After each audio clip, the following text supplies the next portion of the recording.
भाई इनको आधार एक्सेप्ट करना होगा, लेकिन फिर भी हम लोगों ने दिखाया कि इलेक्शन कमीशन ने ब्लॉक लेवल ऑफिसर्स को आदेश दिया है कि तुम आधार सिर्फ क्यों एक्सेप्ट कर रहे हो, आधार के साथ कोई और जो हमने 11 डॉक्यूमेंट बताए थे जब तक वो होगा तब तक तुम आधार नहीं एक्सेप्ट करोगे और तुम शो कॉज करो कि तुम्हारे खिलाफ डिसिप्लिनरी एक्शन क्यों ना लिया जाए। ये देखने के बाद कोर्ट ने ये ऑर्डर किया है कि इलेक्शन कमीशन अपने सारे इलेक्टोरल रजिस्ट्रेशन ऑफिसर्स को आदेश इशू करे कि आधार एक्सेप्ट किया जाएगा बाकी 11 डॉक्यूमेंट्स के साथ, या उसके बगैर भी, मतलब कि 12 डॉक्यूमेंट होगा जो कि डॉक्यूमेंट लोग दे सकते हैं। और ये भी बोला है कि वो कंक्लूसिव प्रूफ नहीं है सिटीजनशिप का, और सिटीजनशिप देखने के दूसरे कोई मापदंड हो सकते हैं, लेकिन उनको आधार मानना पड़ेगा। जैसे 11 डॉक्यूमेंट्स उन्होंने स्पेसिफाई करे थे उसी तरह से 12वां डॉक्यूमेंट होगा,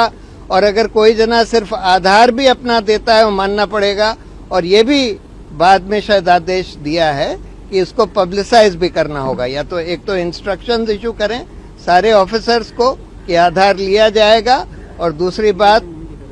अगर सिर्फ आधार भी कोई देता है तब भी लिया जाएगा, और दूसरी बात कि उसको पब्लिसाइज भी करें। और बाकी हियरिंग जो है अब अगले सोमवार को यानी 15 तारीख को होगी। इलेक्शन कमीशन कह रहा है ये बात,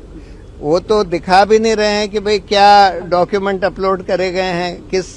वोटर ने क्या फॉर्म भरा है, क्या डॉक्यूमेंट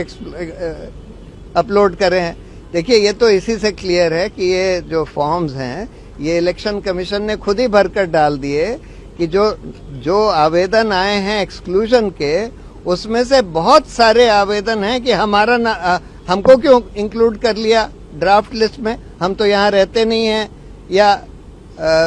हम तो एलिजिबल हैं नहीं। इसका ये मतलब है कि उन्होंने वो आवेदन नहीं दिया। ये आवेदन जो हम लोग शुरू से कह रहे थे जल्दी में इलेक्शन कमीशन ने खुद ही अपलोड किया। देश भर में एसआईआर होगा, अब उसके लिए आधार कार्ड अगर वैलिड हो जाता तो देश भर में जो एसआईआर होंगे वहाँ पे भी एक रास्ता खुल जाएगा। वो तो खुलेगा ही, मतलब देखिए वो तो ऑब्वियस है, वो तो इलेक्शन के रूल्स में, एक्ट में, सब जगह लिखा हुआ है कि आधार जो है, इनफैक्ट जब कोई वोटर पहली बार अपने आप को रजिस्टर कराता है वो आधार दे सकता है फॉर प्रूफ ऑफ एज, आधार दे सकता है for proof of residence. Citizenship के लिए सिर्फ सेल्फ डिक्लेरेशन देना होता है, यानी 3 चीज वो मांगते हैं, proof of age, proof of residence और सिटीजनशिप। आधार जो है प्रूफ ऑफ एज भी है, प्रूफ ऑफ रेजिडेंस भी है, कि दोनों चीजें उसमें लिखी रहती हैं। सिटीजनशिप के लिए सिर्फ